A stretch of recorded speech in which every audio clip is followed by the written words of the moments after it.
Welcome to the GamesNet Berlin Europe podcast. Here, we speak with extraordinary games industry professionals and listen to their story, to learn all about what they've built and who they are. GamesNet Berlin Europe is the international games industry initiative of MediaNet Berlin-Brandenburg, the networking association for the media, creative and digital industries in Germany's capital region. My name is Simon Ohler, and I will be your host for this program. Today, we are speaking with Daniel Stammler. He is the co-founder of the investment firm BLN Capital, together with his two co-founders, János Kühn and Oliver Löffler. Although these guys are most well known for being the founders of Kolibri Games, with their hit game Idle Miner Tycoon. And they did have an exit with Kolibri Games and sold to Ubisoft for over 100 million euros. Not bad. And now the three also released a book. It's called Mach keinen Quatsch in German, which roughly translates to Don't Be Naive. And that's what our conversation is about today. It's about being courageous enough to start a startup, not thinking everything through to the end, kind of going for it courageously while also being pragmatic, while keeping to the essentials. And I'll leave it at that. And you can listen to the rest because I want to keep this intro essential. So that's what you're getting today. It was a great conversation, very inspiring. I have to go and take some notes because I am inspired. So I hope you'll have the same. Please sit back, relax, and enjoy our conversation with Daniel Stammler. Hello and welcome to the GamesNet Berlin Europe podcast. With me is my co-host Simon, as always. Hello, Simon. Hello and good day to you. Today we have a very interesting guest. His name is Daniel Stammler. Currently, he owns the investment firm BLN Capital together with his two co-founders János Kühn and Oliver Löffler here in Berlin.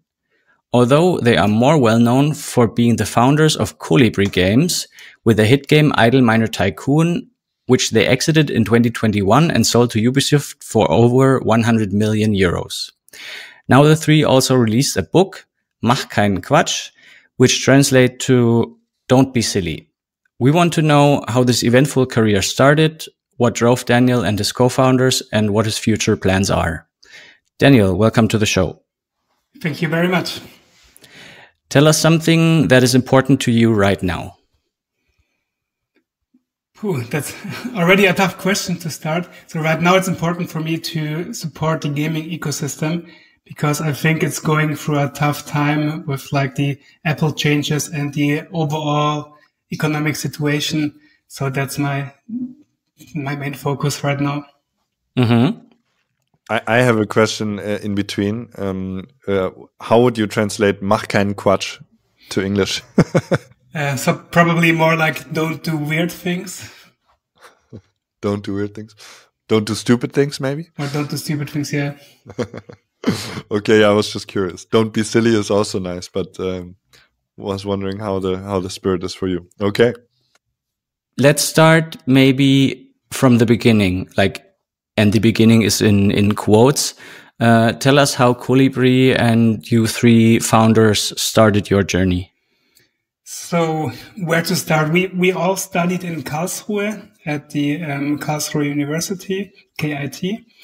And basically from our beginnings of our studies, we always wanted to build something up. We always wanted to start a startup, start some projects independently of each other. So back in the beginning, we didn't even know each other that well. And but they all failed. So we had no idea how to build a business. We had no idea how to build a company, but we just got better every time. We learned from all our failures. And then eventually we decided that we want to start something again. It was János, Oliver, Tim, Sebastian, and me. So basically 5 co-founders back then. And we decided that we want to go into gaming. And this was all still back in Karlsruhe out of our student apartment. Mm-hmm. And from that, I take it that gaming wasn't really your only focus. from how I got to know you, and I just recently went through my photos, like not connected to this at all, but I was going through old photos from me at conventions, and I actually saw that there were photos where I was at a booth standing there, like promoting our game back then, and you were in the background talking to somebody. So I thought, oh well, we've been in the same orbit at least for I don't know, 7 years ish. But so that was an event in Berlin. In the beginning, like I said, you sound more like somebody who's a founder, not specifically a game studio founder. Is that correct? The key to success for us was that we are both. So we really, really liked playing games. During our childhood, we played a lot of games. I personally played mostly strategy games. During our studies, we then switched to mobile games like Clash of Clans and Candy Crush. So we were always familiar with playing games. But we came from South Germany, and it's super conservative there. And for us, like, we never even thought about the fact that games is a real business. So for us, like, it seemed more like it's kind of like a hobby and you can't really build a company out of it. Once we realized that, we basically just Googled how much money does Clash of Clans make, and we learned that they're making $1 billion per year. And then we realized that this is the perfect way for us. We, as you said, like, we are founders, we like entrepreneurs, we like building things up, but at the same time, we also love games. And the combination of it, building a product that we really understand, that we have a passion for, while still being like rational about the business aspects, rational about building a company, about earning money. And I think this combination made Kolibri Games successful. Mm-hmm. Can you tell us a little bit about maybe examples of things that you started before you started a game startup? Sure. So the biggest example, or the one where I spent most time on, was Tibuga. It was basically a job platform like Indeed or Monster or all of those. Mm-hmm. And we actually spent like over a year building it. However, we were really naive back then. So I think I was like 22 or so. And I had some business partners that were more on the business side. I was mainly doing like the IT side. And yeah, we basically thought, let's just build a great product. And if we have a great product, then our customers will come. However, as it turned out, they did not come. And we didn't even know about performance marketing back then. Now, in hindsight, I think if we would have had knowledge about performance marketing, Facebook marketing, and so on, maybe it could have been successful. But we built a nice product, and in the end, nobody used it.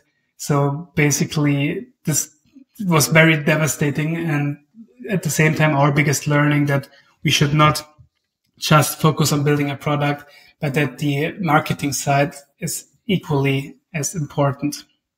Mm-hmm.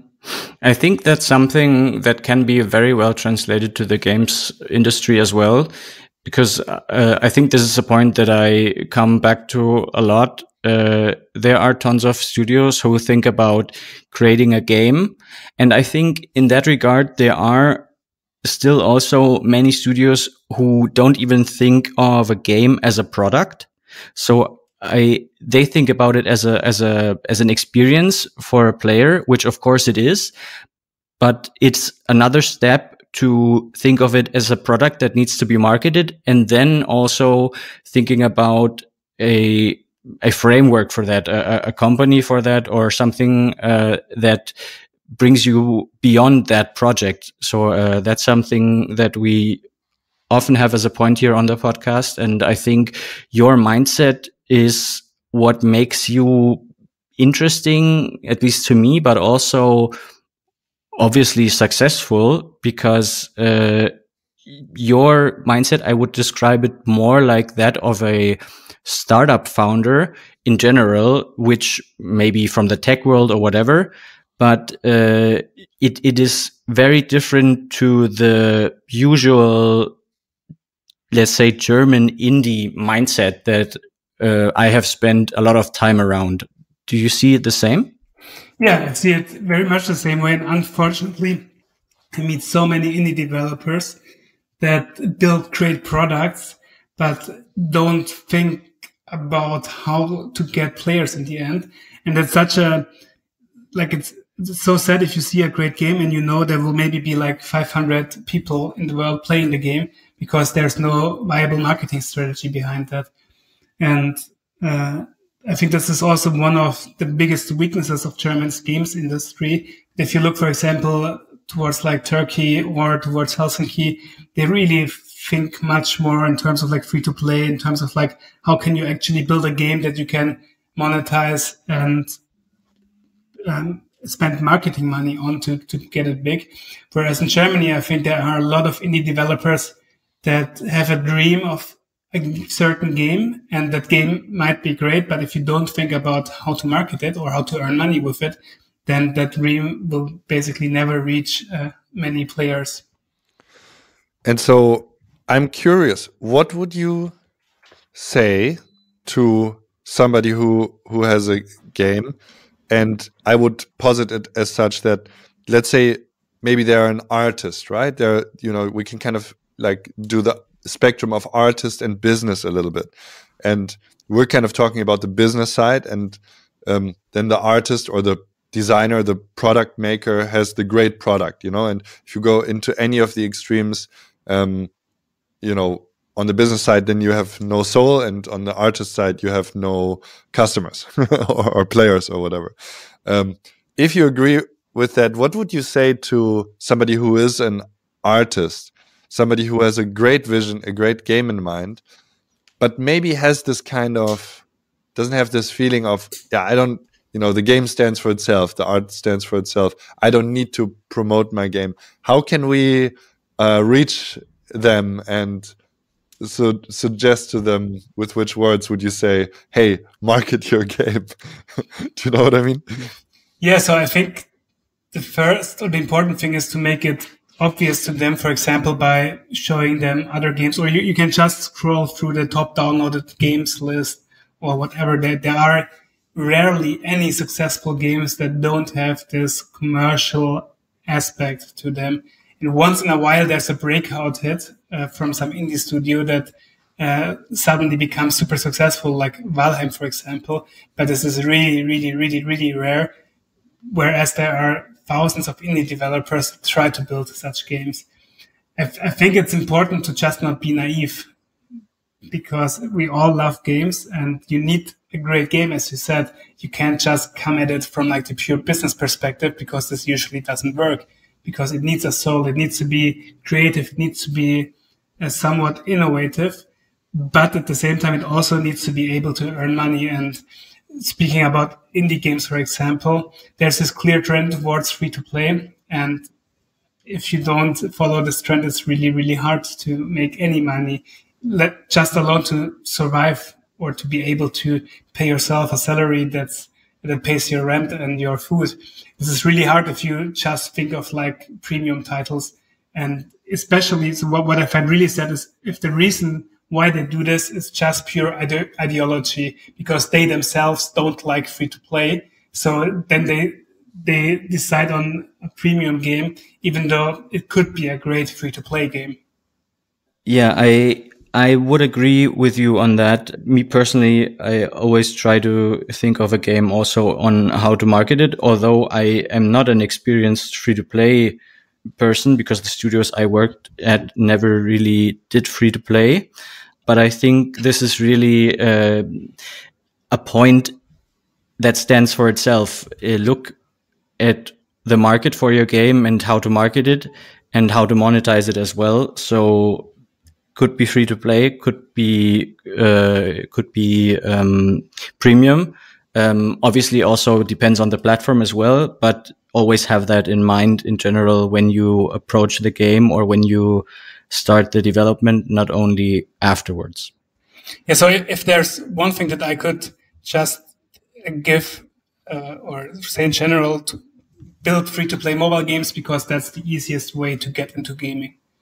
Because building a premium PC game also sounds nice, but it's so much more work. And then in the end, there's no real easy way to do marketing for premium on PC. So basically, even if you have a great game, your journey will probably end there. If you have a great game on mobile, there's a realistic chance that you can run some Facebook campaigns and get your first downloads profitable. Yeah. Yeah, so I'm really curious. Maybe we can get into your history or your philosophy there a bit further, because you guys, obviously, I think most people know that, but you sold your company to Ubisoft, and for an amazing price tag, I think a record-breaking sum in the German market, and you wrote a book now, and it's like, and maybe the translation of "Mach keinen Quatsch" is really something like "Don't be naive" or something, because I've heard you say naive a lot now, and also that's a good point. And maybe we can get into that. So I'm also personally very curious about that, because I'm a bit of I wouldn't say ideologist, but sometimes an idealist. And so maybe tell us a bit about, I guess, what happened to you since, why you decided to write this book, what's in there, and maybe start with, what does it mean for you to be naive or to have been naive, which I guess in your own story you are now not anymore. So I'm very curious about this general line. So it's a broad question. It is. We do that. But to give you one example, one thing we did after we decided to go into mobile gaming, we just said we are going to play the top 200 successful mobile games. We're going to play all of them. Of course, some for longer, some for shorter, but we knew all top games on the mobile market. And just by doing so, I had the feeling that we had a huge advantage against a lot of other developers that don't even play the big successful games. And if you basically don't play those games, it's kind of like keeping your eyes closed and walking through the world, because, and this is kind of naive, I think, because you need to realize what kind of games are successful and what kind of games are not successful. So that's one example where you shouldn't be naive and where you should just look at the world, look at what people are playing, and then do or learn from that. Of course, if you do the exact same thing, you will also not be successful, because then there's probably somebody who already did it better. You need to be innovative. You need to learn from what's out there, but you also can't just say, I don't care what's happening in the world. I will just build my premium mobile game, and because I hate free to play and I think it will be successful, because it will not be successful then. Okay, so that's one way that in which you guys like eliminated your naivete. And it's about recognizing what's happening in the world, what people are actually interested in, something in the direction of product market fit. What are other ways in which you would say, don't be naive? Or I think one other way is on like how to build the company. And there are some people that think if you do a 4-day work week, it will be more effective than a 5-day work week, and things along those lines. I think in the end, to be successful as a company, there's no easy way. You need to work hard, and you need a team that works hard, works focused, works well together, and there's no shortcut for it. And I think this is also sometimes a bit naive if you think that you just hire like a good game designer, and that game designer will build will basically build you the next Clash of Clans. It doesn't work that way. You need great people, but in the end, you also need to work yourself, and you need to build a great team that works well together. But it's not all like easy peasy lemon squeezy. You sometimes need to. One good example is, so the first time we had to let go of somebody in the team, it was really hard for us because we, of course, never did it before. There's also, I think I'm writing about this in the book as well, about this experience, where at some point it became clear to us we need to let go of this person, but we didn't know how to do it. And we, of course, talked to some people, but then again, you only know it from watching American TV series. And basically, we were super hard to him. We told him like, hey, and the reasons why we did this were the right reasons. But the way how we did this was a bit too harsh, I would say, because we basically told him, okay, you need to get out now and now, and here's your stuff, please leave, which in hindsight was way too harsh. But at the same time, and I learned a lot from that, but at the same time, it's also naive if you think that like your team members can never do anything wrong and it's always the fault of the company. Sometimes you need to let go of people. Some people just don't fit into your culture, or some people are just not good enough. So I think that's also really, really important to be aware of, that it's still a company, it's still a business, and you always need to do the best for the business and not the best for like some individuals. Right. Yeah. That's like, I feel like I have this feeling when I talk to you or listen to you, you really, you had this extra game, you know, you like this whole thing of building this company is like another game that you guys were playing, kind of. I mean, it's a bit similar. I guess that's also why I always liked to play simulation strategy games or idle games, because it's all about building something valuable up.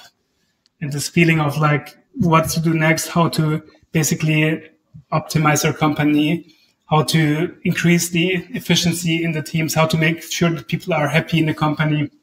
So at Kolibri Games, this was always our first priority, to make sure that the team overall is happy, because I think that's the only way how to be really, really good at what you're doing.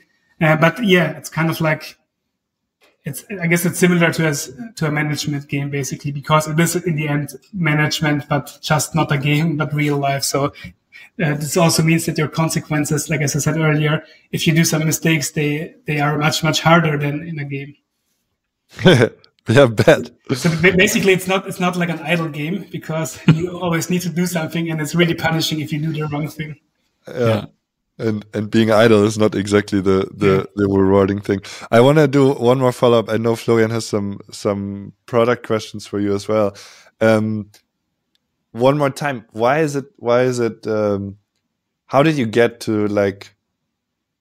What was maybe your intention with the book, with this title as well? I think it's so funny. You know, it's not exactly the game, the title you would imagine, that contains a story of, you know, 3 founders that had 100 million exit. You know, it's like, it's kind of funny. Mach keinen Quatsch. What's that for? Why is that the most important thing to you? How do you mean that as well?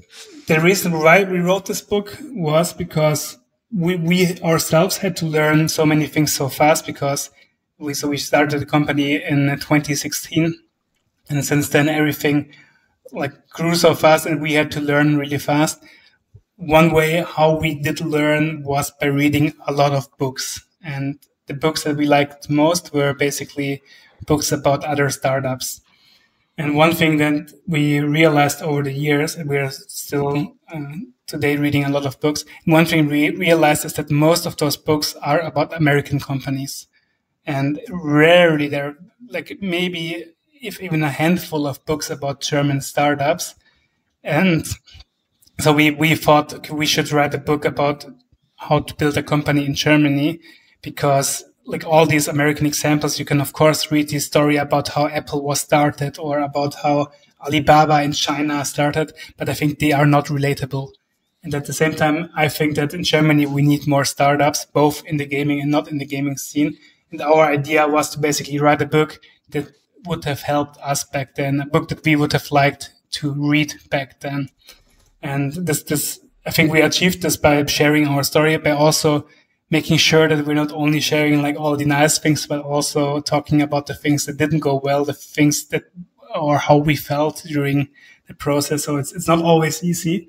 And this was the main intention, to write a book that we would have liked to read. Now, about the title, we didn't have a title in the beginning, so the title we basically came more or less at the end. And our publisher realized that we're like what you said with the word naive, that we talked a lot about like that somebody wanted to do some weird things, or like mach keinen Quatsch. And it turned out that this is one of our key principles of how we ran the company.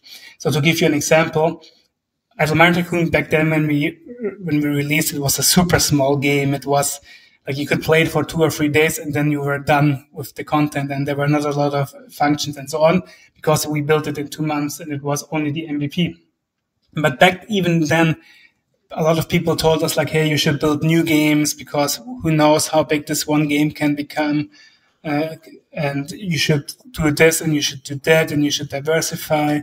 And then later on, people told us, what about AR? What about VR? Like there are so many opportunities that we could have done as a company. However, for us, it was always clear, like we will just focus on the next update. We did 1 update per week. And so basically, this was our key reason for why Idle Tycoon became the success that it is today, because we just kept our heads down, didn't do any weird things on the side, didn't do anything that didn't directly contribute to Idle Tycoon. We also built a second game, Idle Factory Tycoon, but this was a smaller team, and just kept our heads down while there were more and more opportunities. And also, so for example, the team members, after 2-3 years working on the same product, of course, they wanted to do something new, something cool, but we knew that this is not the right thing for the company. For the company, it's the best to just focus and do the things that we are best at. So, long story short, but basically, Mach kein Quatsch was our mindset during those times, to just focus, do the obvious things, do the things that are like, yeah, just do the next steps that will make the game better, and do those things for years. Mm-hmm. What I was interested in when I when I went to a lot of conferences in the past, there were always these, let's say, Pocket Gamer Helsinki or whatever. There were always these talks about, obviously, how can you make a successful game, and obviously they vary in terms of how they go. But because there are so many ways to success, but especially in the northern countries, there was the example of Angry Birds, and then there was this like myth, but also which people around the conference always talked about, but which was also obviously the truth, that the founders, you see that one specific product that made it and that is really successful. But obviously there are many products or many games that come before that successful game. So what I was interested in is, was Idle Miner Tycoon your first attempt at a game, or did you have many tries before, or how many did you have before? So we had one try before. It was a game where we tried to like have a fight of cats versus dogs, but it was 10 versus 10 multiplayer. It was the first game that we ever built, so only Tim was the only one who ever even like worked with Unity before. So basically, as you can imagine, this game was way too big for us, and we did it like the wrong way. We did waterfall, which means that we built functions that like would have only occurred after a year of playing the game and so on. So we had a huge project plan, like all those things that you should not do.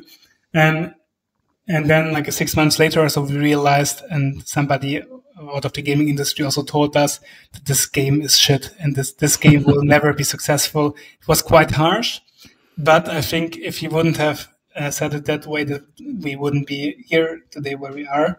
And then we realized, okay, he's right. This game is not a good game. We basically had no idea what we're doing. 10 versus 10 multiplayer is way too big. It was way too complex.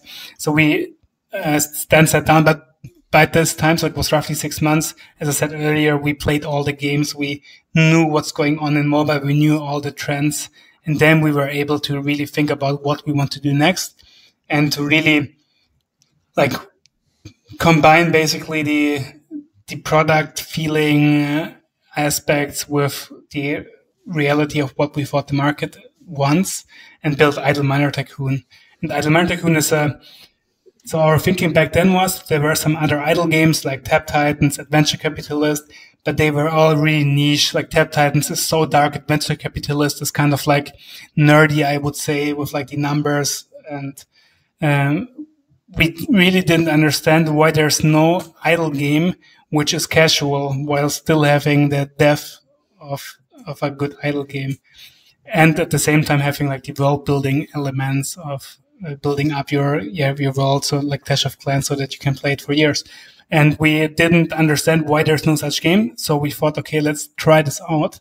And then, of course, we got very lucky. I think it's also important to always be aware that luck plays an important role in success in gaming. But we did get lucky. Our hypothesis was right. And Idle Miner Tycoon actually, it worked really well. And people out there really wanted this kind of like casual idle game with deep gameplay mechanics. So you told us that you were 5 in the beginning, and then we know of the 3 who are now also part of BLN Capital. Can you tell us a little bit about, because you are so process focused, like how is your team made up? Like who takes over what role? Are people specialized in different things? Or can you describe how you work together? Yeah, so as you said, we're 5 co-founders. Janos and I were kind of like the business people. So we both did write some code, but probably not good code. And the other 3, Tim, Sebastian, and Oliver, they were computer scientists. So they were only coding basically. And they also had some differentiation. So Sebastian back then did more of like the back-end stuff. Tim was more the front-end guy, and Oliver more the architecture guy. But after 2 years, Tim and Sebastian realized that they want to do something different in life and want to focus more on family and so on. And of course, as you can imagine, it was quite stressful for us. And we were also luckily in a position where we didn't have any investors. So we found a good solution with which we were all happy. And from then on, the journey continued with us 3. And between us 3, so Oliver, of course, did then take care of like the technical aspects of the company. So he was CTO. Janos and I, as co-CEOs, are still super close. So for us, we had different focus areas. So Janos was more focused on marketing and art and those things. I was more focused on like product and the mechanics behind the product. But in the end, like all important decisions were made by us 3 together. And it's still to this day now with BLN Capital, of course, it's a different setting. We're an investment firm. So, there's no like CTO or anything anymore. But we still do all the important things, all the important decisions together. And, you told us that you started out in Karlsruhe. And one of the events I remember, like where I met you in person for the first time, where we exchanged business cards back then, was at an event here in Berlin in the summer, I think, of 2017. And that was when you were contemplating of moving the company, and obviously everybody like with the company. At what stage was your company back then, and why did you decide you needed to make a move? So in 2016, we we founded the company in February 2016, then released Idle Miner Tycoon in summer 2016. And then basically during the year, it became clear that this game has the potential to be successful. We were still enrolled in our masters at university. So basically 2017 then was the year where we became a real company. Mm-hmm. And one part of becoming a real company was hiring people. And I think we hired like the first 5-6 people.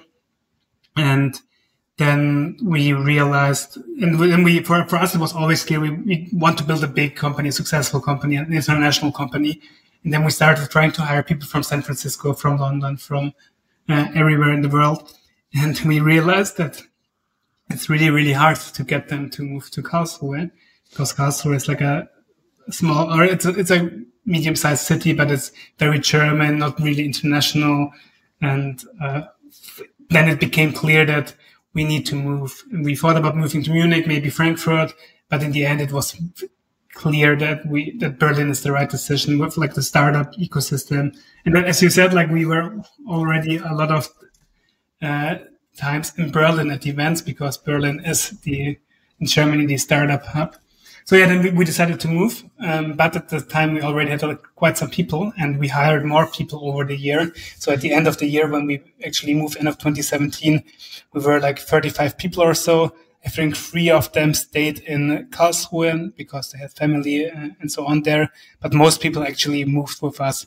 However, to be fair, most of them already knew when they started that we're going to move to Berlin. And for a lot of them, it was they only joined us because they knew that we're going to move to Berlin. Ah, I see. So, yeah. During that time, when you moved to Berlin, we also referred to your company under the name that it is mostly known, but you also had a name change. Are we allowed to say the initial name? Of course. So you started out as Fluffy Fairy Games, which is obviously a very different name than Kolibri Games. What made you do the rebrand? So to understand the rebrand, it's important to understand why we were called Fluffy Fairy Games. And so basically, when we started, it became clear, okay, we need a company to actually start doing business. And to have a company, you need a name. But back then, it was still with our first game, and we didn't really have an idea for a name. So we went online to work with some name generators, and it was our goal back then was to have like a easygoing, funny, recognizable name. And out there came Fluffy Fairy Games. However, we also realized then after like a few months or a year or so that this is not a good name for the company that we were, because it basically had nothing in common with who we are as a company. It was just it really was just a random name. So then we decided, okay, we need to rename the company. It actually took us 1 year, I think roughly, from the decision to actually rename it. We worked with different agencies. We were always not happy with the names. I think this was probably the longest task that we had in the company's history. We also wanted to do it right, because if you change your name and then everybody thinks your old name was better, then you didn't do a good job. And it was also clear that there's only one change that we can make. Whereas on the product, you do update after update after update. You can fix some things later. With the name change you can. And I think Kolibri Games was still a really good name, because it really fits kind of like the sentiment of the company. It's a nice name. It's very accessible. It represents the bird, like the hummingbird, which is one of the most agile bird in the world. So it really fits to us as a company. Yeah, I would agree. So Berlin didn't also always bring you good things, because I read in the description of your book that your office got robbed twice, not only once. Yeah, that's true. As somebody whose home got broken into recently, I can imagine that wasn't a very pleasant happening. And then it happened twice. So how did that, like, I think I'm going towards the money line in general, but how did that impact the company in that early stage? So basically, it wasn't that bad, because luckily we were in a good financial situation. What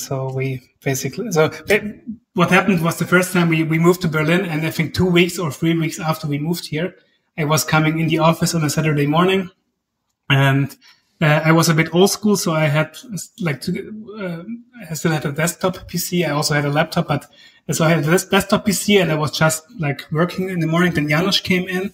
Janusz was like, "Hey, my laptop is gone." And I'm like, "Yeah, whatever, dude. Maybe you forgot it at home or something." And then he was like, "No, it was really here." And then we started looking around, and then we realized that like all the things were gone, and just not my desktop PC, because I guess it was too heavy to steal. But this was like a Saturday morning, and we Same here. Yeah, and then we were like, "Fuck, what should we do now?" And we then called the police, of course, and so on. The police was basically not of a big help, and they couldn't do anything. So then we got some people together and went out into the stores and bought. I think back we were like 35 people or so then, and so we bought. And so some of them had their stuff with them over the weekend at home.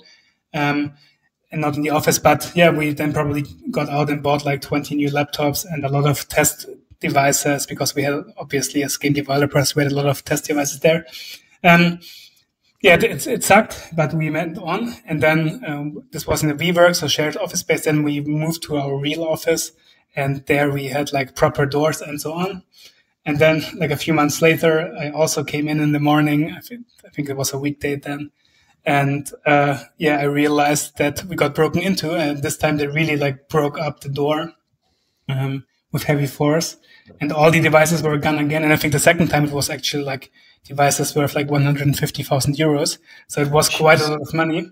And but we again couldn't do anything. And then afterwards, we really built kind of like a high security office there with like multiple doors and alarm systems and everything that you can do, because we thought, okay, this is the second time now within half a year, so we need to level up. And of course, for us coming from Karlsruhe, I think in Karlsruhe we didn't even close the office door properly, because there are no break-ins. So yeah. I guess we were a bit naive there.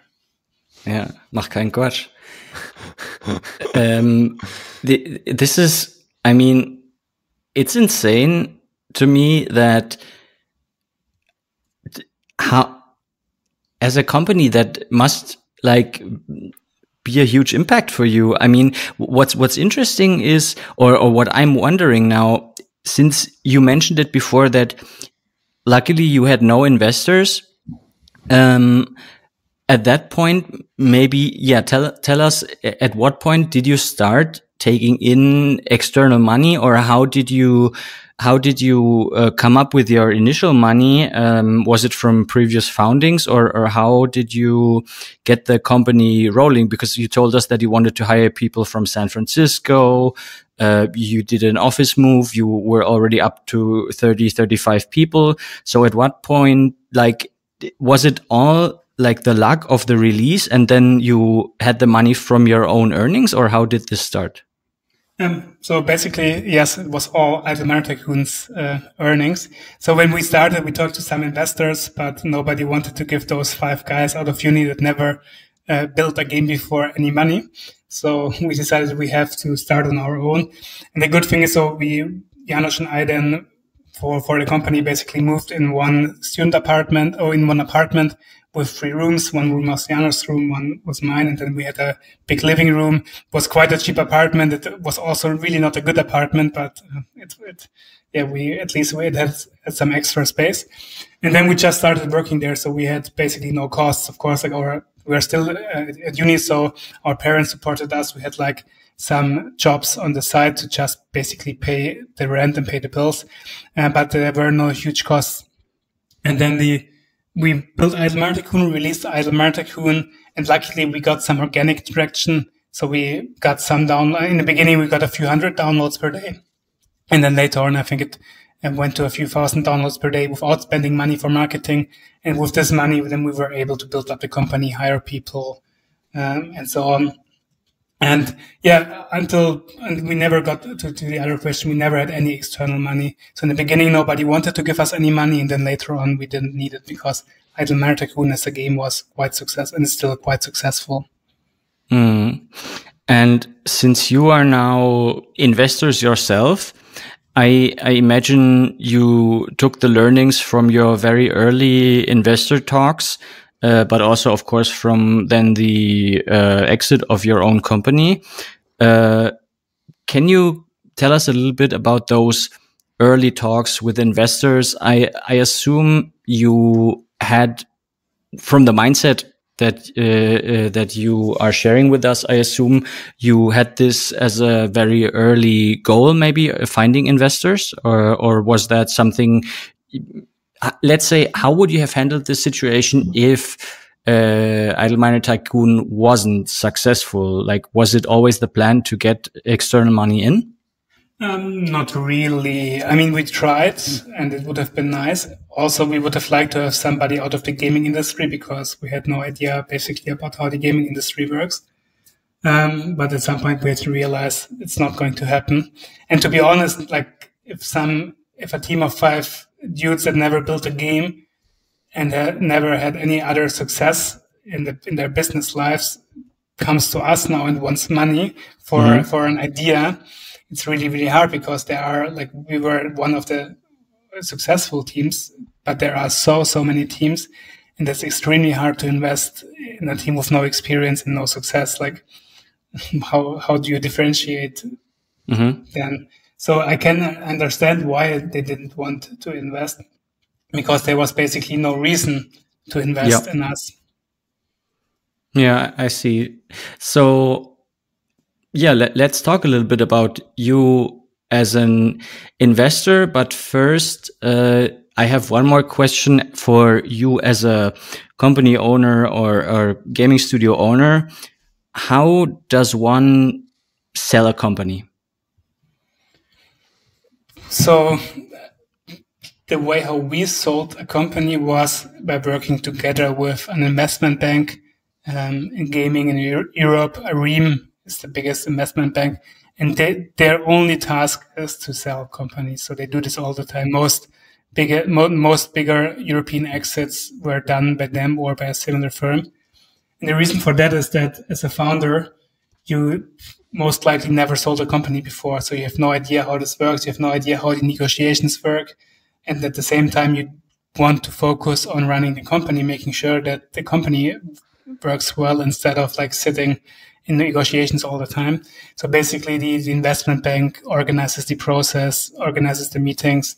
And then in the end, long story short, we found Ubisoft, and we're super happy with Ubisoft. They made a good offer, which is of course important, but at the same time, they also clicked personally. They are from close by from Paris, so it's very easy to go there. I had the feeling they had the same long-term vision for the game. They promised us and kept this promise that Kolibri Games will run as an independent company. So yeah, basically then we found the perfect partner for us and went with it.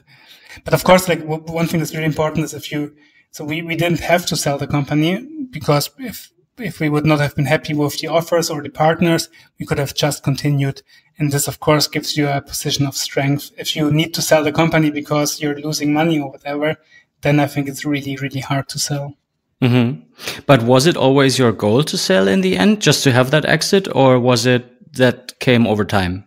So it was basically kind of clear that this will happen because, for us, this is how most companies work. And to give you one example, we had every full-time employee had shares in the company, and by giving them shares, it's basically also the promise that those shares will eventually become worth something.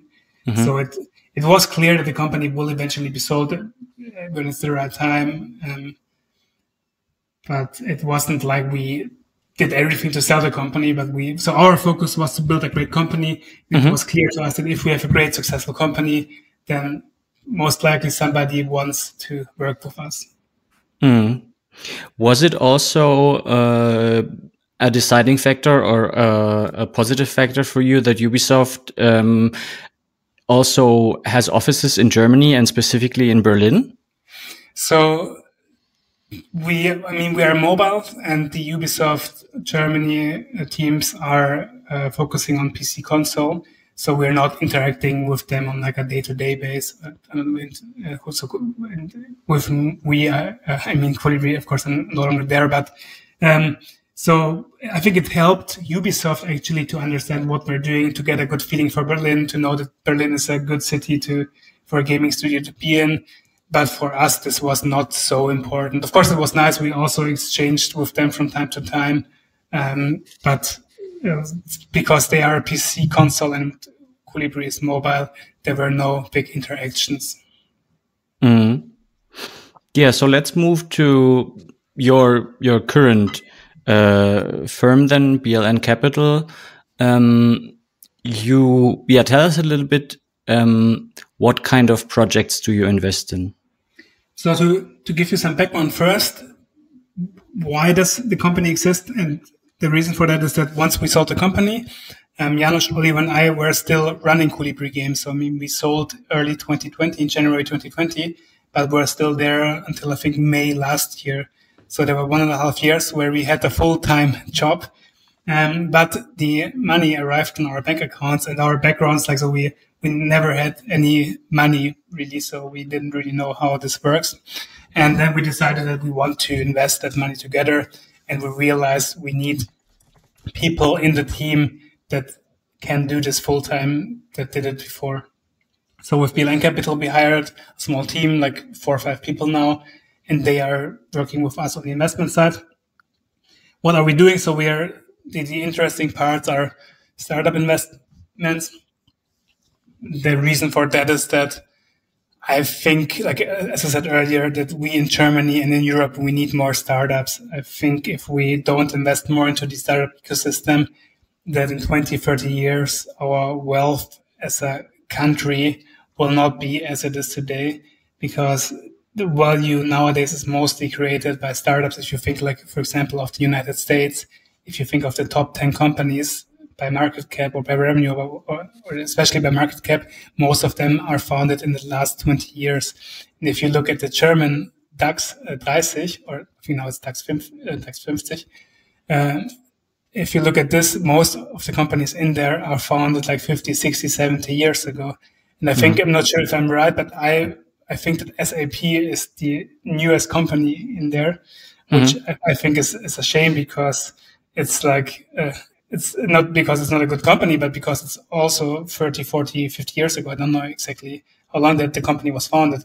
So I think we need more startups, and we need more really successful startups if we want to be able to compete in the future with the US, with China, with whatever other countries. And we do our part there by investing in the ecosystem. We do both gaming and non-gaming. Gaming, not so much, because there are not so many gaming teams in Germany that focus on free-to-play mobile. And non-gaming, we do different things. It's a bit more broader there, because our team has mostly background in non-gaming investments. So I think we're quite strong there as well. So you would, in terms of games, that means that your portfolio will always be focused on free-to-play mobile? So I don't want to say always. Who knows how the future of gaming looks like in 5 years and 10 years. But so far, I think if you invest in a gaming company, you, of course, want to do a return on one side, and on the other side, you need to be able to understand how it works. And to be honest, on PC, sometimes we invest on PC as well, but usually we don't understand enough to really judge if the game has the potential to be successful or not. On mobile, of course, we can do this. If you give us like some soft launch numbers, we will be able to see if the game has the potential to grow or not. So that's why we tend to invest more in mobile. One of the people you were investing in already was a guest of the show, Nate. Of course, you also worked with him at Kolibri, so I assume that decision of investing into his company was easier because you already knew what he was up to or liked working with him. But how would you describe yourself in terms of being connected to the companies that you invest in? Are you very hands-on, hands-off? How do you go with that? So one thing I had to learn as an investor is that I think if you're too hands-on, you're not a good investor, especially not if you're hands-on, even though the team doesn't want you to be hands-on. So I see my role as investor to be on the sideline, but to be there if the team needs me. And this is usually in the form of like strategic questions, like how should we do certain things, but also in terms of like how to build up a game, how to build up a gaming company, what kind of people to hire, like those questions. But we're not going to log into their Facebook account and start doing user acquisition. So that's not our role. No, but okay, yeah, that I understand. But usually, I would assume that we always hear in those let's say TV shows or whatever, like Shark Tank or whatever, or in general in talks about this, we always hear about like dumb capital versus smart. So I assume that in the games that you invest in because teams will also look for somebody who has experience in that area. Yeah, I think so. I think that's why most people choose us to work with. And for example, okay, I'm not sure how public this is. So anyway, but at the same time, I think smart money doesn't mean that you do their work. They still need to be independent. They still need to do their own decisions, but you are able to like point them towards the right direction. You need to be able to give them feedback if you think something is not going well. But at the same time, I think a lot of dump money investors actually hurt the company by not understanding what they're doing, and then by basically giving them wrong advice. Yeah. So those were my questions about the whole investment part, and I know that Simon wants to come in and have a few questions, so I'll give over to him. Sweet. Yeah, I have some questions. I mean, we're talking a lot of facts and so on. I think it's very interesting. I think it's especially interesting because you're quite a young dude. All of you dudes, as you like to call yourself.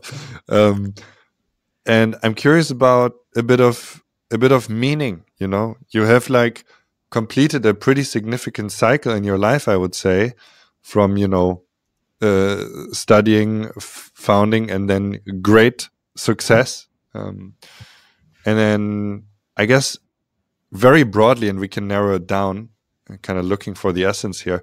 What does that mean to you? You know, I guess you kind of talked about that you were kind of looking for the success, kind of wanting to make something big. You made it big.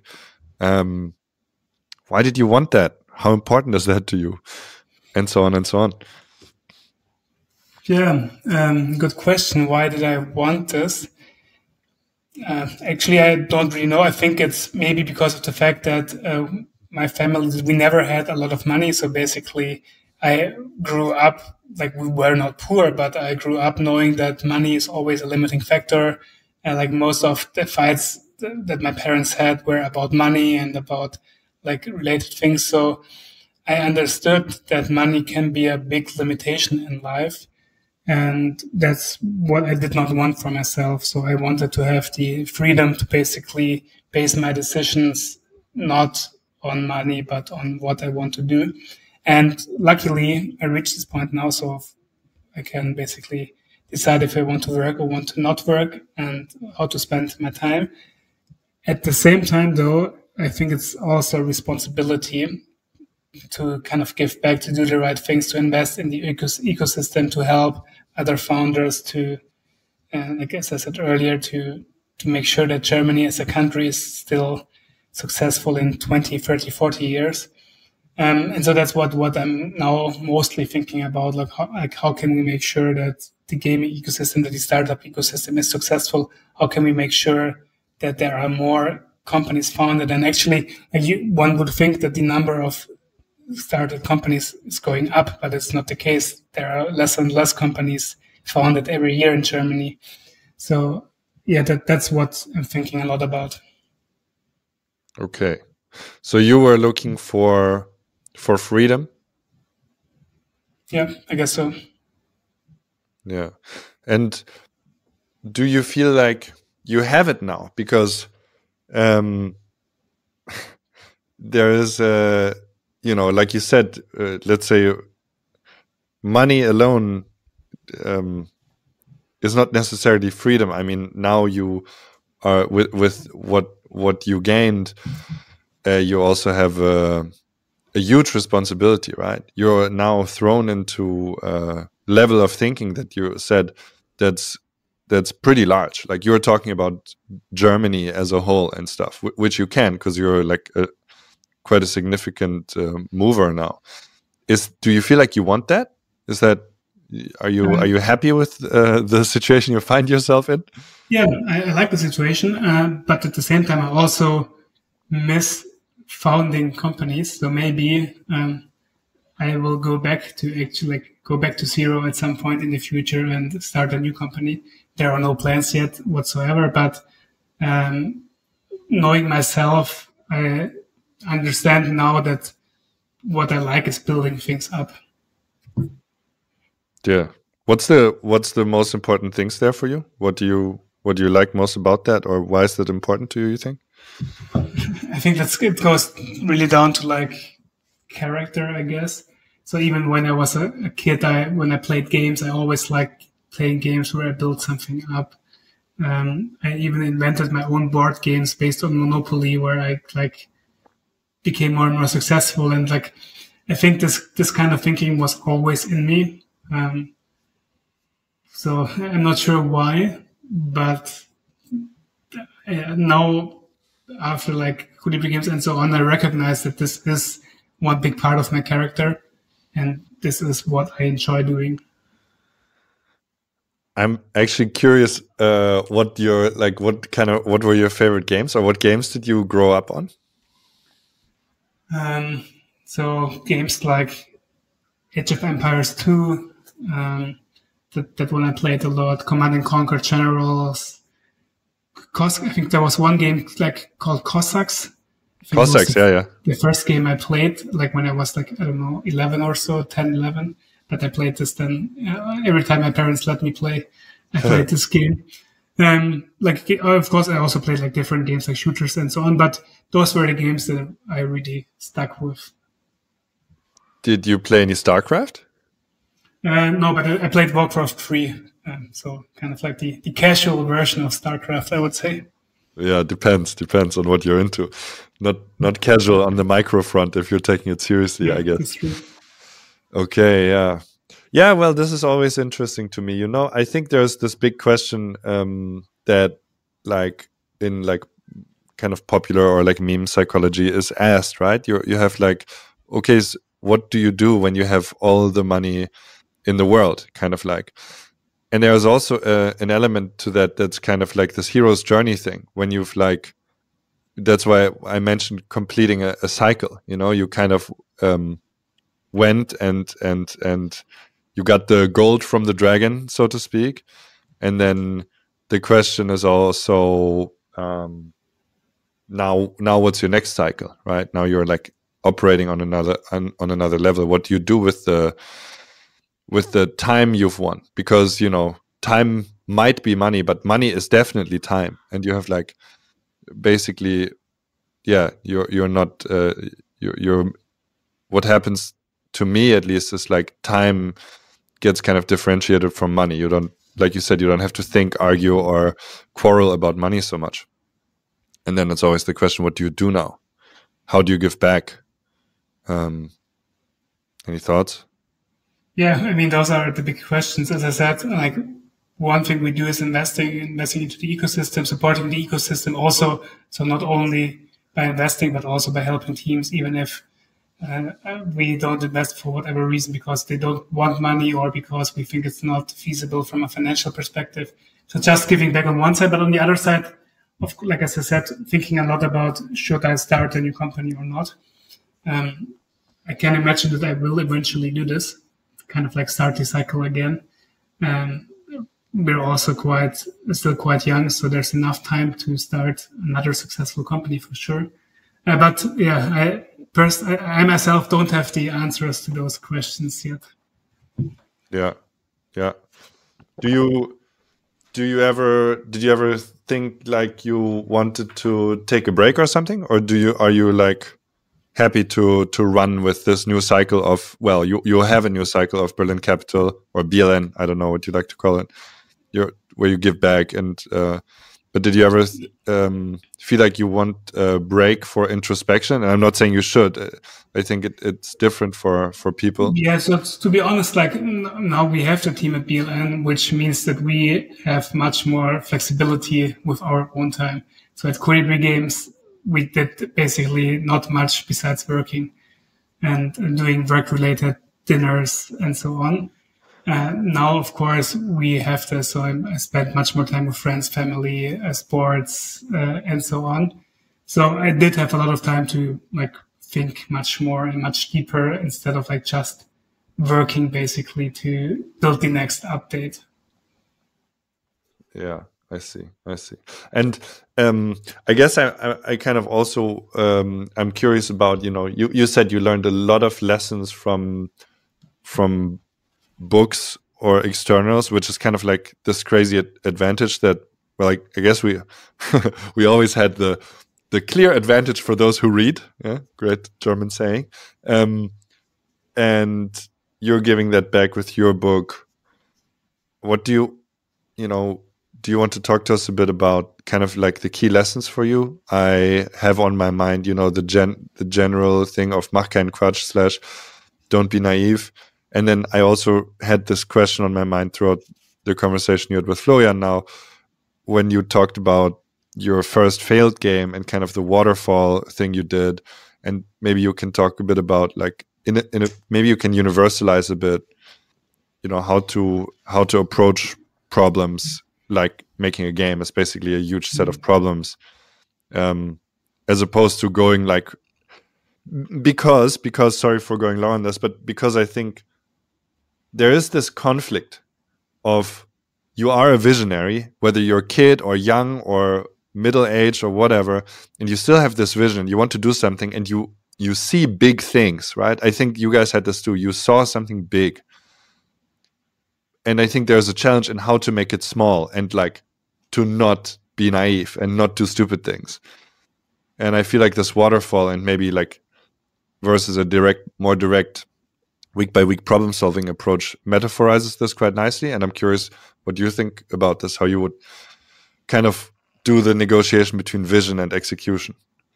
Yeah, that's true. So I also see it this way. Of course, you need to have some ideas where you want to go, but at the same time, you need to make sure that you're actually able to deliver something.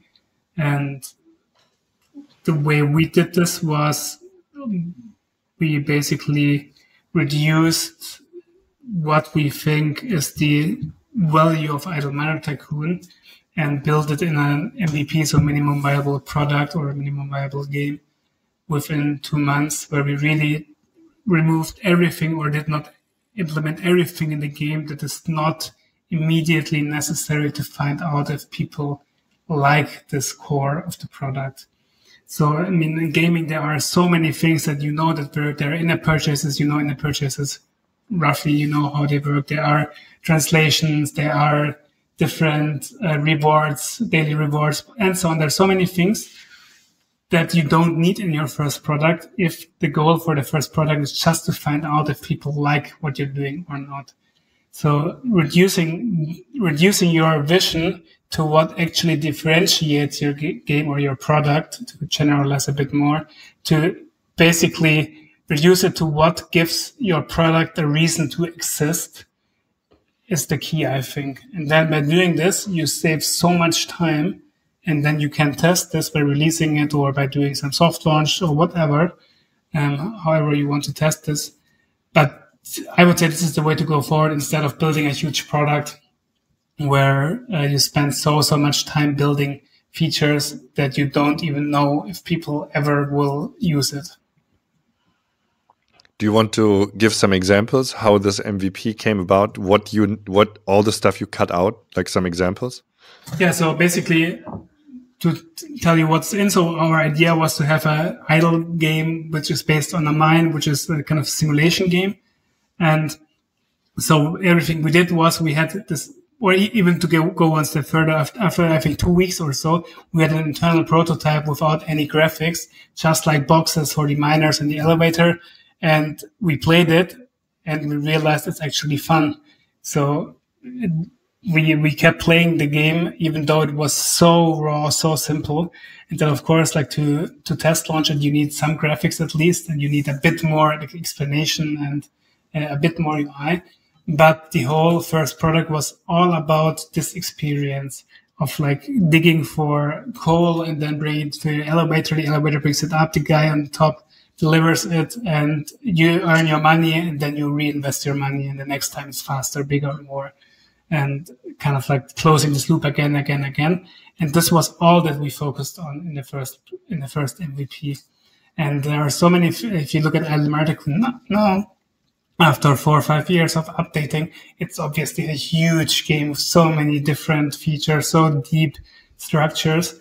But back then, it was all about this core loop of digging up coal and improving your mine. Right. And do you want to say something that I'm sure there are many things, negations always can take up infinite space, but some things, for example, that you cut, where you were like, this is great, and then you're like, mach kein Quatsch, yeah. For example, we didn't do any translations or localization in the game, even though we knew that if the game will be successful eventually, then we need to implement the framework, and it's probably more work to implement the framework later. But we're like, it doesn't matter, we will just like hard code basically the words in English into the game. And then if we know that this works, then we can still fix it later. And we did not have any in-app purchases in the game because building an in-app purchase economy is a lot of work and you need to really balance it and so on.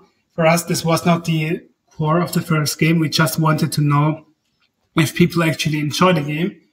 And we imagined that if they enjoy the game, then we can add in-app purchases later on. So a lot of those things that are really important for a game, I think you can still just do it later if the first stage of the game still works without it. And any personal like darlings that you killed, like anything that you, I don't know, or one of your homies would have liked to have seen, but you were like, no, mach kein Quatsch, we can't do that. So it's not exactly a darling, but to add one other dimension, if you release the game early, you get feedback very early and you're able to develop the game based on what your users want instead of what you want. And to make it more concrete, we always imagined the game to have one mine and then become more complicated, like add more features within that mine.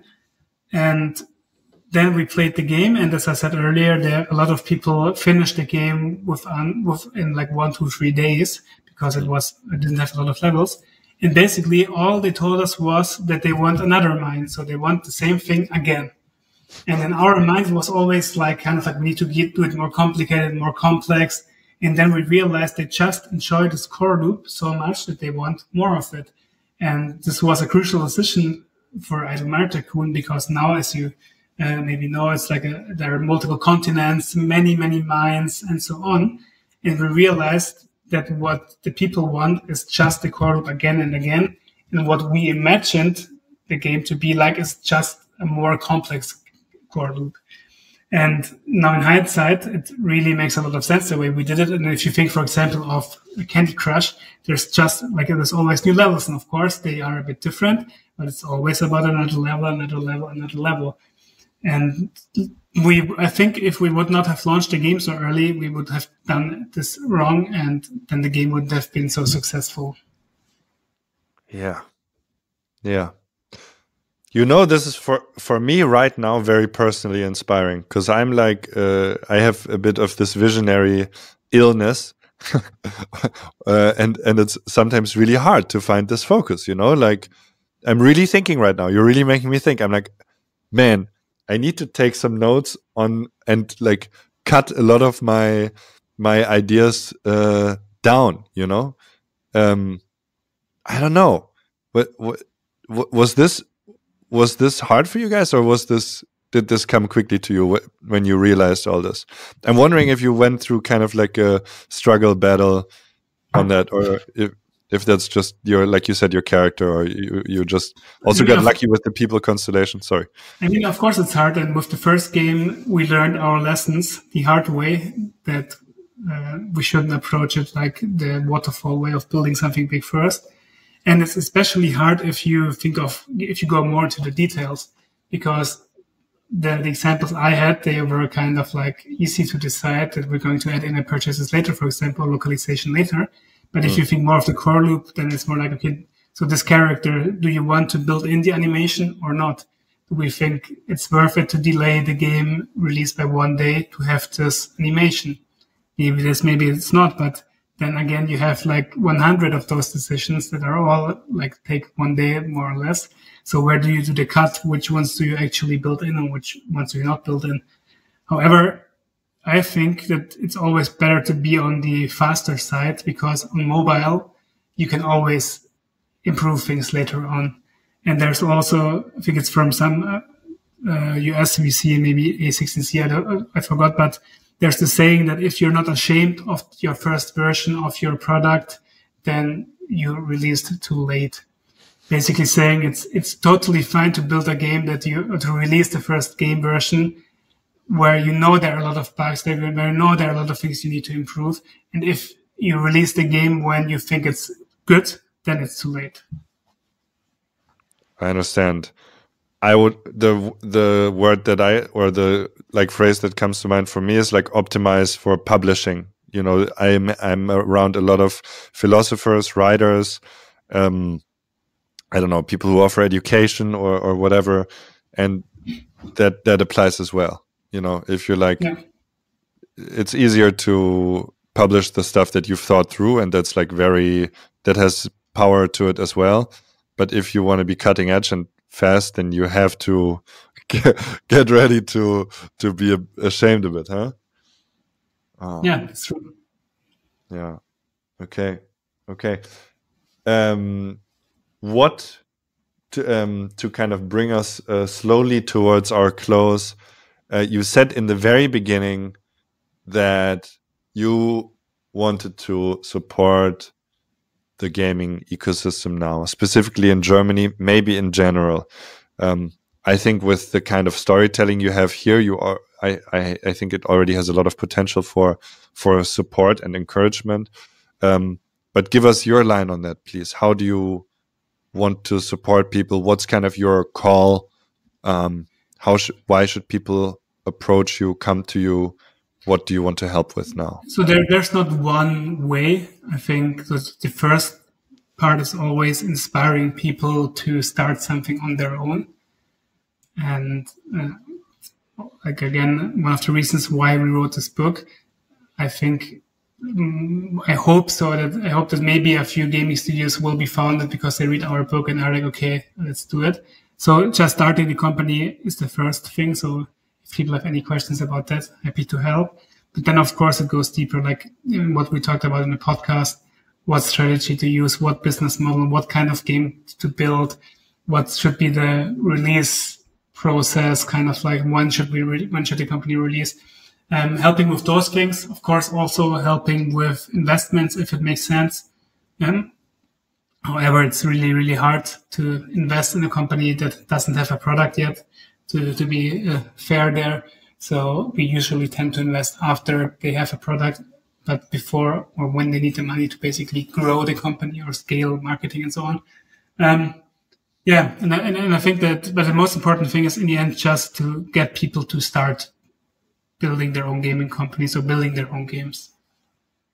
And what do you think is most needed for that? I think just the courage to do it.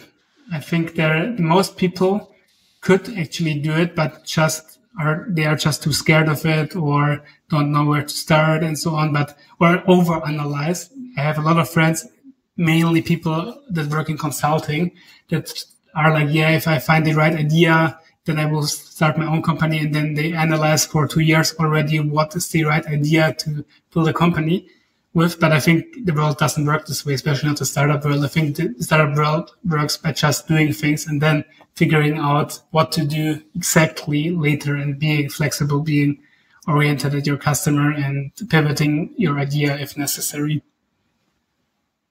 Yeah. How do we give people courage? By showing them that it can work out well. Yeah, it can, right? But of course, it's always risky, and it's naive to think that everybody will be a successful founder and that every game will be successful. There's always risk involved. The way how we approached it was that we told ourselves, and I told myself, if I just keep going, if I learn every time, if I get better every time, then eventually I will be successful. It's just how many shots on goal do you have? And if you become better with every shot and keep shooting, eventually you will hit. Is this logical approach for you, or is there also faith in that? Both, of course. I mean, you can still be unlucky, but if like most founders are not successful with their first company, or a lot of founders are not successful with their first company. Most gaming companies are not successful with their first game. I think whenever luck is involved, having multiple shots on goal helps, of course, with that. Especially if you become better every time and learn all of your failures. Yeah. And then I guess last question. I don't know if it's a good last question before we go to our essential questions. A Germany thing on this? Do you think that we need a bit of a culture change in Germany because I think there's where the faith comes in, because I feel like Germans have a lot of faith in job security, not a lot of faith in freedom, almost, in a way. Often that's a bit broad, but I'll let it stand. That's very, very true. And I think this is one of the reasons why, for example, there are not many gaming companies in Germany. And so, I mean, we saw this during our founding journey, where so many people that encouraged us to not build a company, but to go into consulting or whatever, because it's kind of like the secure way. I think in Germany, if you fail, you are looked down on, and this is not good. If you think of, for example, the US culture, like everybody encourages you if you fail when you try something, and they value that you tried it. In Germany, everybody would be like, yeah, it was like, of course it didn't work out. Why did you even try? So that's a big issue in German culture, I would say. Right. And then, okay, well, sorry, there's a bit of a joker in my neck right now, but don't you think then that Mach keinen Quatsch is for somebody who wants to encourage people almost a little bit of a German title in that way? Or can you contextualize this differently? But it for sure is. Yeah. We always meant it like more like in this way that you shouldn't do weird things. And I think it's still like, if you have some weird startup idea, it will most likely not work out. Yeah. But you should try things, but you should also be smart about it, not naive about it, and not just build like the next local events app, because that's everybody's first idea on how to build a startup. And there's a reason why it doesn't work. So not be naive about what you do, but still do it. Yeah. So like there's kind of this spectrum, huh? Like be courageous, be maybe a bit naive in terms of, no, I believe that this is possible. No, I believe I can do this. Where, maybe somebody might say, hey, mach keinen Quatsch, like get a real job. That's not what we're talking about. We're talking about, no, be courageous, do the thing. And once you do that, be real about it so that it works. Yeah, exactly. Okay. I guess that's a good thing to agree on. Well, that's great. And I think we have some essential questions for you. That might sum up our conversation a bit, or also maybe bring in one or two new aspects, and then we're done. Florian, are you still there? I am realizing I'm having a dialogue with Hello. Daniel. Hey, hi, how are you? Yes, I'm still here. Yeah, I'm listening, and there were actually your last question was a question that I wanted to ask, but then you did that, so yeah, I didn't have to jump in. Nice, very nice. Well, essential questions then. Let's go through this. You can answer quick if you want to, Daniel. You can answer if you feel inspired longer. I think we're good on time. So are you ready? Yes. Okay. Then my first question to you is, what inspires you? It inspires me to see people that build something from ground up. What would you say is the purpose of your being? I don't think there's like a big purpose per se.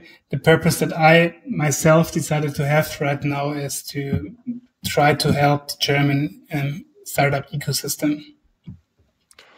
What is a beautiful day to you? Beautiful day is like getting up, getting a nice walk with my dog in good weather, working out, and then going to the office and work. And then maybe like have some social activity in the evening. What is the change you want to see in the world? That's a big question. I don't want to talk about like geopolitics and so on. The thing that I'm most focused about is on like making sure that we evolve the world by building new companies, building new technologies, making sure that the world moves forward. And I also am a big believer in that technology can and will help our world's problems in the future. And how do you contribute to that change that you want to see? By investing into the startup ecosystem. Keeping it pragmatic, I see. For some fun, if you would start a new safe game in your life right now, what occupation would your new character have? It would be entrepreneur again, or founder. I think that fits myself really well. And here's an interesting one for you, I think, and for us. What are your books that you like to recommend to people? Maybe specifically, I would ask you, because it already came up, what are the top 3 books that you would recommend to other founders that you want to encourage, notwithstanding your own, of course? So it's really hard to nail that down. I think over the years we read hundreds of books. I think one book that covers the startup idea phase very well is Lean Startup. It's already quite old, but I think it's the best book to understand how to actually approach how to find a good idea or how to validate your product, basically. Then there are like hundreds of kind of like startup biographies. I can't name any single one, but like basically about every successful company out there, there's a book, and just reading all those, I think, really helps a lot. Then there's one book, I'm trying to remember the name, Extreme Ownership. This book, exactly. It's kind of like, I don't really like the military theme about it, but the lessons that that book has about like total ownership, about the fact that if you start a company, no matter what goes wrong, it's always your responsibility and you need to fix it and you can't just blame other people in your life. I think this really helps when you start a company. Yeah. Don't find excuses, but everything that doesn't work in the company, you need to fix. And I think it's also a great philosophy for life. I really value it. I still write a lot of my emails bottom line first. Yeah. Like, I think that's really cool. Also gives you a good inspiration to be straight to the point. Sometimes not that easy for me. Yeah. So, moving on to the next question, which is a little bit in the same line, but what are your favorite games? Maybe also 1, 2, 3. Idle Miner Tycoon, of course, the most favorite game. On PC, do you still play? Yeah, I still play from time to time. It's more fluctuating now. Back in the days, I played, of course, every day, all the time. Now I pick it up when there's a new update. Mm-hmm. Not as much as back then. On PC, I would say Factorio. So basically, I think the ultimate entrepreneurship kind of game where you just build your factories up and it scales and scales and scales. On mobile, other than Advertical, I don't have like one particular game. I always play new games, and then I think it's the best game ever for like a half a year or so until I churn again. Right now I'm playing The Tower. It's kind of like it looks a bit niche, but it's a tower defense game, which I really enjoy. Nice. Tower defense games should get more recognition again. Who is somebody from the games industry who you would like to get to know? So I think luckily over the years I got the possibility or the chance to meet most people. One person that, like one example that helped us a lot was Ilka from Supercell. The first time I met him, it was like crazy to meet such a successful gaming person. And he was always open, always helped us. And this was really inspiring. Mm-hmm. Who is someone you know who you think we should have on this podcast? Probably Jens from Wuga. Mm-hmm. Can you say the full name? It's Jens Begemann. So he's the founder of Wuga. Yep. And why? Why do you think we should have him? Wuga is the most successful gaming studio in Berlin. And I think it's really impressive on what he built, especially with the culture that they have, while still being, they have a super, like, I would say, nice culture while still being extremely financially successful. And building that combination, I think, is Jens did a really great job there. And last question, where can people find you? Meaning online? On LinkedIn. Under Daniel Stammler, your name. Yeah. Perfect. Anything you want to plug? Where can people get the book? Amazon, of course. I think there are also like some local bookstores or in the local bookstores as well, but of course Amazon is the easiest way. Will there be localization, or did you strip that from the process? Yeah, let's see. So far, not. Maybe we'll do it eventually. But the thing is, I think a book about a German company will never be successful in the US. So it will only be towards like the German Berlin gaming bubble, where there are English-speaking people. So we're not sure yet if it's worth it to translate the book. All right. I guess any last thing you want to say? Anything we missed, or any essence? If anybody out there wants to start a gaming company, just do it. Find a team and just get going and figure out all the other things later on, instead of like overanalyzing and never doing it. Very nice. Well, thank you for the encouragement, and thank you also for the inspiration. I have felt it, and I'm, as soon as we are done here, need to take pen and paper and write down some thoughts. So thank you very much, and good to talk to you. Thank you. Thank you, Daniel. Hi there, Simon here. Thanks for listening to this episode. If you like what you hear here and you would like to hear more here, feel free to follow or to subscribe to the podcast on whichever platform you get your audio fix. We appreciate you, and we promise you to bring you many more insightful conversations with fantastic games industry guests from Berlin and from all over Europe. Thank you very much, and see you very soon. Bye-bye. Hi there. Before you go, this is Florian, Project Manager for GamesNet Berlin Europe. If you want to stay connected to the network, find out more about upcoming events and links to other MediaNet initiatives, you can visit us at gamesnetberlin.eu and subscribe to our newsletter. Thank you so much for listening to our podcast, and until next time.